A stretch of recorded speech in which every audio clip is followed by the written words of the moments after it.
nothing more impressive than what the Raiders did in Denver.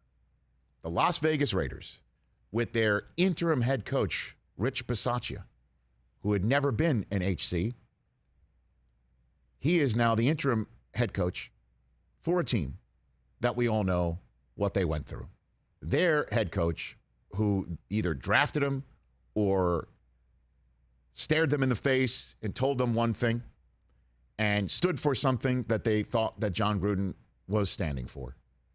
All that in the form of a rug got ripped out from underneath them.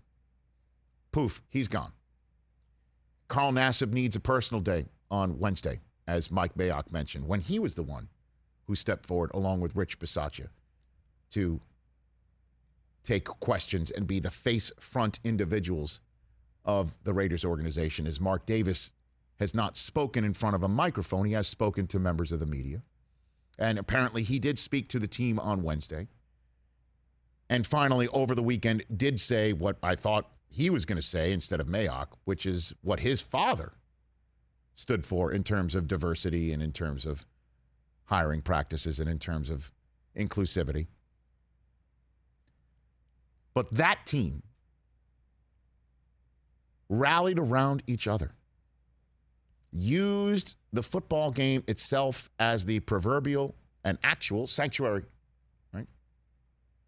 I guess I should just keep proverbial because I didn't think they were out there and praying.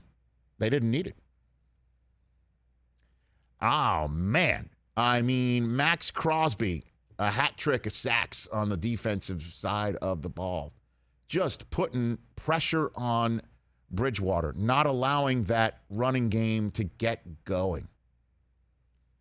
Cortland Sutton was doing his thing, but the Raiders were doing their thing even better.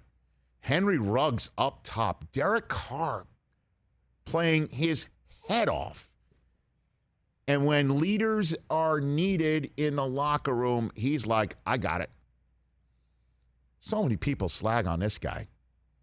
I could not be more impressed with Derek Carr and Max Crosby and the rest of the leaders on that team. They went into Denver, two teams that had won 3 in a row to start and then lost their next 2. They went into Mile High Stadium as they're honoring Mike Shanahan and putting him in their version of the Ring of Honor. And they just went in there and took the game and took it over and never relinquished it and kept the foot on the gas pedal and didn't make many mistakes at all. Kenyon Drake's best game as a Las Vegas Raider. Put it all on the board, and they turned their locker room from drama central into party central. What must it have been like and felt like in that locker room after that week that nobody's ever had to deal with? Who's ever had to deal with a coach's emails 10 years old, Yeah, right.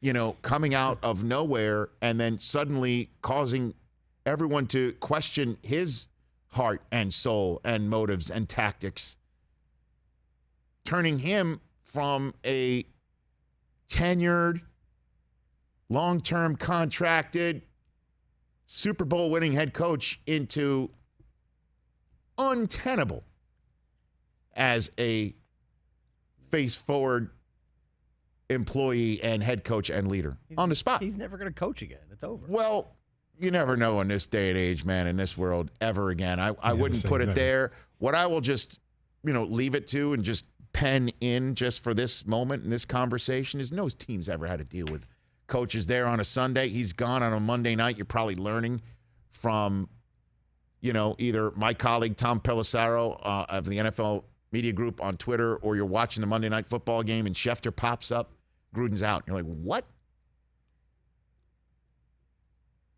Wednesday, owner comes in to talk to you about it. What? Carl Nassib takes a day off Wednesday, personal day. Everyone totally understands it. What?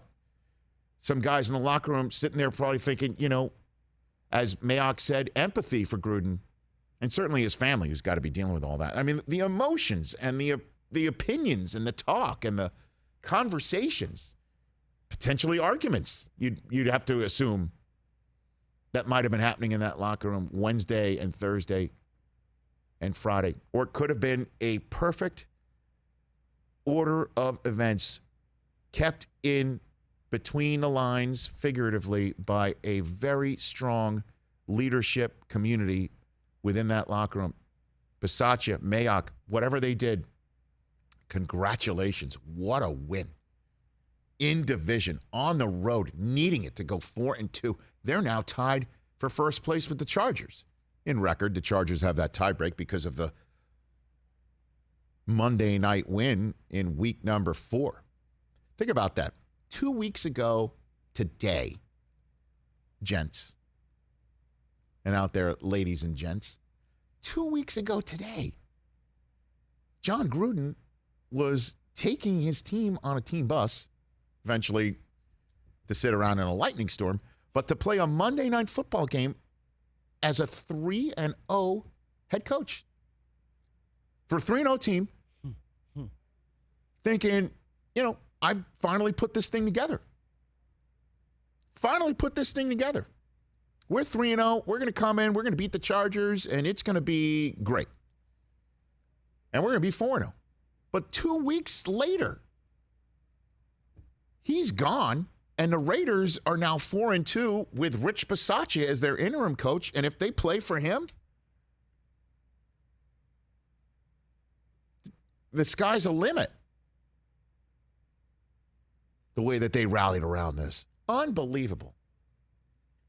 Can't say enough about that team. And as I mentioned, one to root for. I know Raiders fans are fired up. I saw this one coming. I lone wolfed him yesterday. I didn't see a lot of other stuff coming, but this one I got right.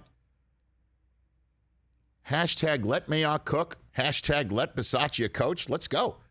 Whatever they did, they apparently got together and they're like, hey, Derek, what do you like? Hey, Kenyon, you get ready. We're going to use you a little bit more today. I think Gruden never asked I don't know. Carr what he liked. Don't know. But it worked.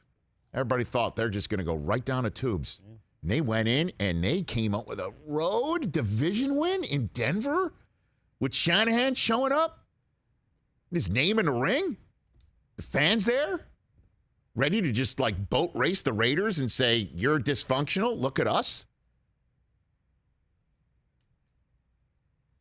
Good stuff.